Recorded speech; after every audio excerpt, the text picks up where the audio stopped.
오늘은 모든 말씀으로 살 것이라는 제목으로 함께 말씀 나누겠습니다. 오늘 본문은 예수님의 광야 시험 장면입니다. 예수님은 성령에게 이끌려 마귀에게 시험을 받으러 오늘 광야로 가십니다. 그리고 그곳에서 40일을 밤낮으로 금식하고 육신적인 배고픔에 굶주려 있을 때 시험하는 마귀를 물리치고 오직 하나님께만 경배하는 모습이 이 광야 시험의 전체적인 내용입니다.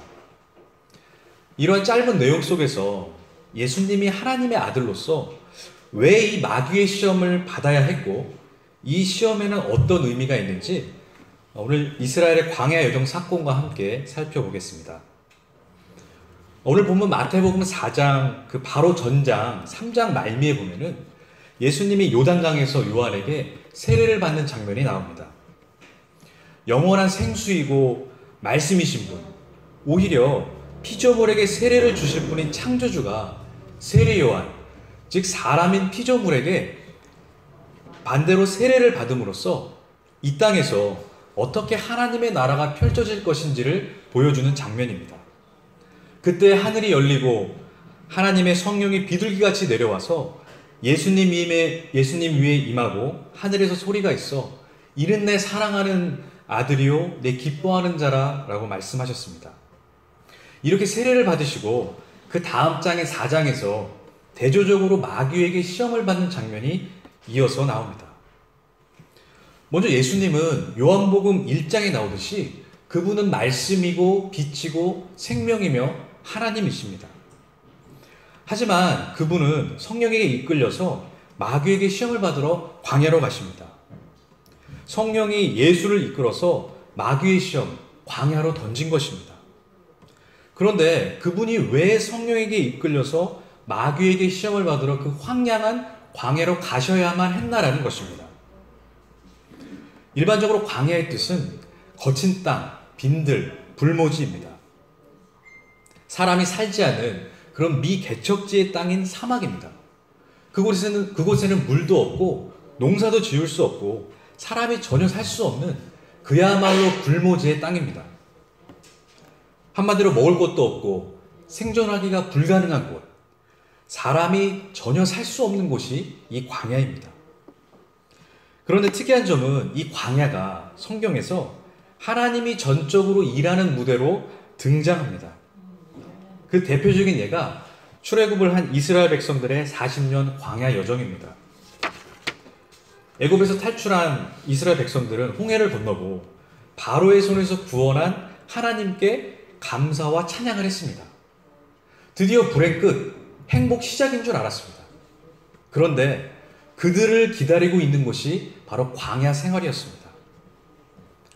곧이어 수르 광야로 들어가서 사흘 동안 마실 물을 찾지 못해 결국 마라의 쓴물을 발견하고 물이 써서 마실 수 없다고 하나님께 불평과 원망을 쏟아냅니다.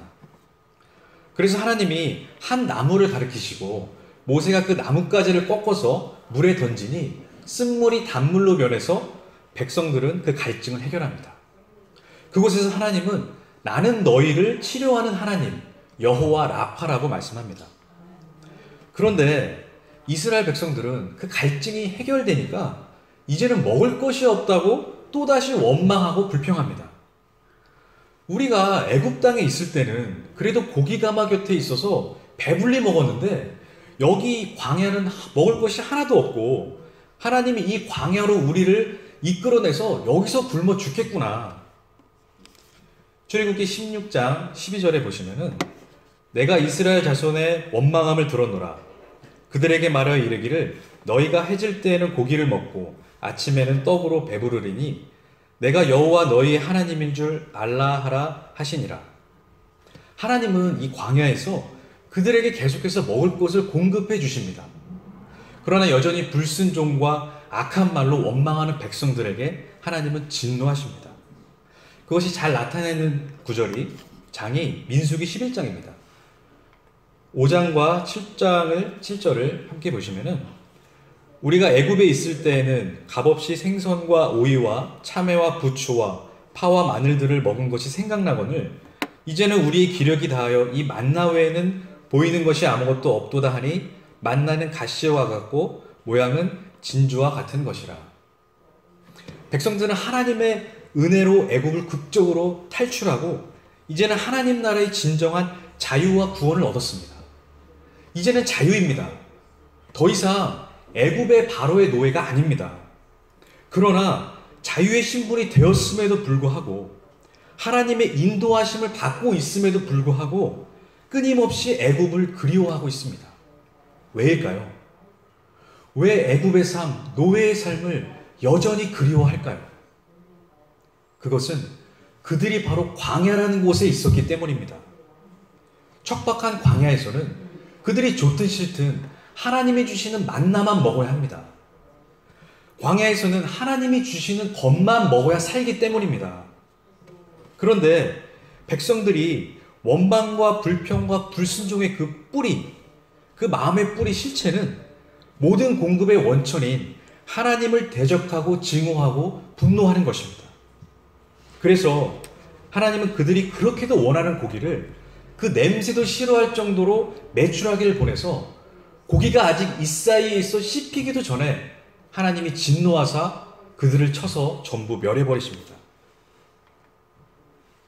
민수기 11장 33절 34절에 보시면 고기가 아직 이 사이에 있어 씹히기 전에 여호와께서 백성에게 대하여 진노하사 심히 큰 재앙으로 치셨으므로 그곳 이름을 기브롯 핫다아와라 불렀으니 욕심을 낸 백성을 거기 장사함이었더라. 그들은 기브롯 핫다아와 탐욕의 무덤에서 멸망된 것입니다. 우리는 이 이스라엘의 백성의 광야 여정을 통해서 인간의 끝없는 탐욕과 하나님에 대한 불순종, 그리고 끊임없이 세상을 상징하는 그 애굽을 사랑하고 돌아가려는 인간적 본성을 봅니다. 그러나 하나님은 이스라엘 백성을 출애굽시켜서 광야로 보내십니다. 아니 그냥 출애굽을 했으면 지름길로 약속의 땅 가나안으로 바로 보내면 되지. 왜 굳이 힘든 광야 생활을 통과하게 해서 약속의 땅 가나안으로 인도하실까요? 이 출애굽에서 가나안까지 똑바로 가면은 일주일에서 열흘 정도 되는 거리고 정말 아무리 천천히 가도 한 달 이상이 되지 않는 거리입니다. 그런데 하나님은 무려 40년을 광야에서 헤매게 하십니다. 왜 그럴까요? 왜냐하면 그곳으로 가야만 진짜 살기 때문입니다. 이 세상을 본능적으로 사랑하는 우리를 이 인생의 광야로 돌리시면서 다시 애굽으로 돌아가자라는 그 우리의 옛 속성을 깨시면서 하나님의 새로운 거듭난 피조물로 만드시는 것입니다. 오늘 본문도 마찬가지로 이 예수님이 광야에서 40일을 금식하고 마귀의 시험을 받은 것은 바로 메시아이신 크리스토스, 구원자 예수 그리스도의 구속사가 바로 이것이다를 실제적으로 보여주는 사건입니다. 여기 등장하는 마귀는 예수님이 누구신지 정확하게 알고 있었습니다. 3절에 보시면 시험하는 자가 예수께 나와 이르되 네가 만일 하나님의 아들이거든 명해서 이 돌들로 떡덩이가 되게 하라 라고 말씀합니다.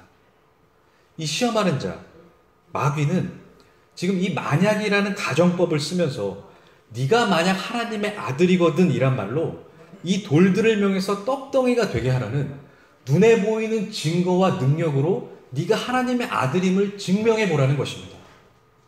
그것은 다음에 이어서 나오는 성전 꼭대기에서 뛰어내리라는 두 번째 시험도, 그리고 나에게 절하고 경배하라는 세 번째 시험도 같은 의미의 내용입니다.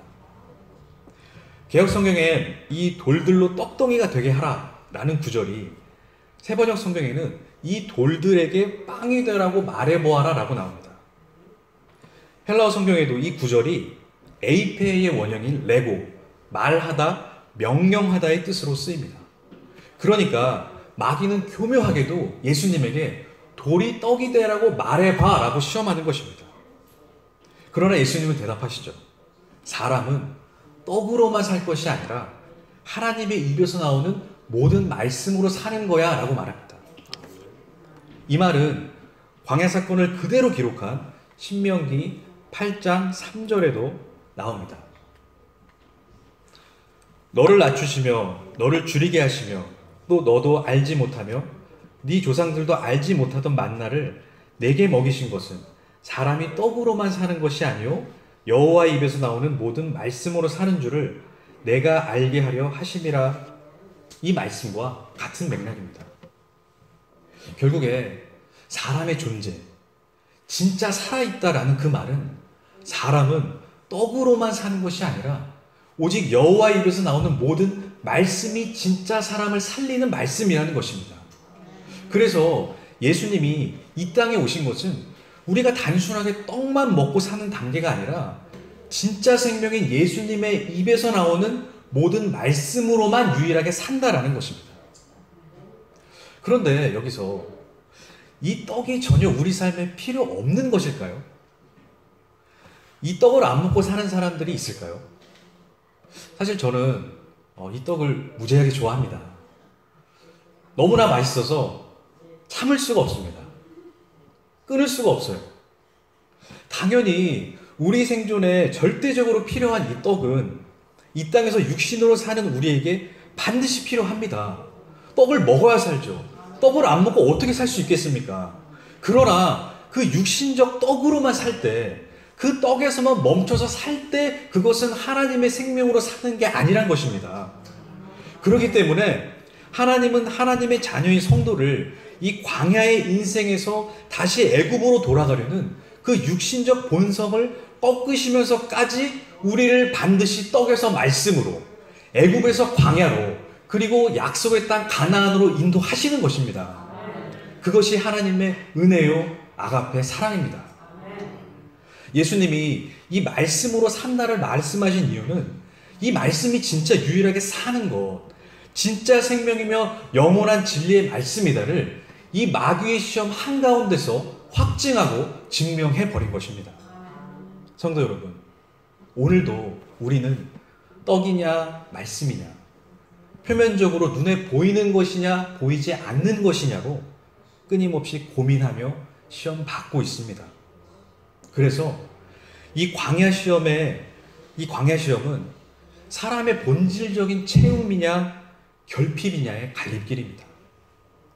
그러나 이 광야 시험의 결론이 어떻게 나옵니까?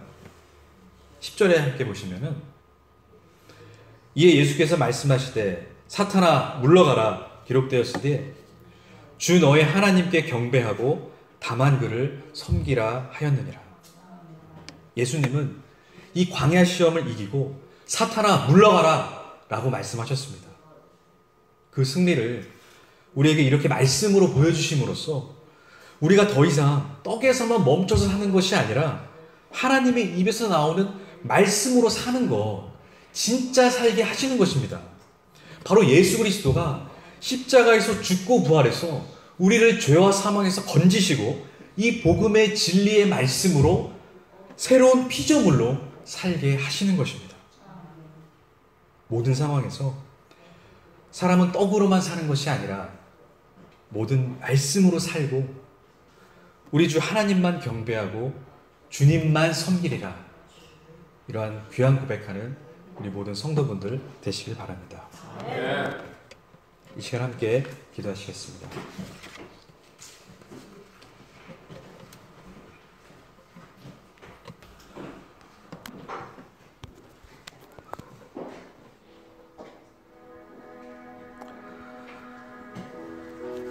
주님 감사합니다.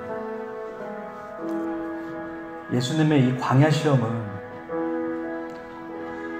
우리가 도저히 이길 수도 없고 정복할 수도 없는 그 마귀의 시험을 주님은 이 땅에서 우리와 똑같은 육신의 모습으로 그 시험을 이기셨습니다. 주님, 우리는 여전히 떡이냐 말씀이냐의 갈림길에서 방황하며 갈등하고 때로는 실패하고 넘어지지만 이 살아있고 운동력 있는 이 하나님의 생명의 말씀, 그 진리의 말씀이 우리 인생에서 오직 말씀만 남는 삶, 하나님만 경배하고 주님만 섬기는 삶 되게 하여 주옵소서. 예수님의 이름으로 기도했습니다. 아멘.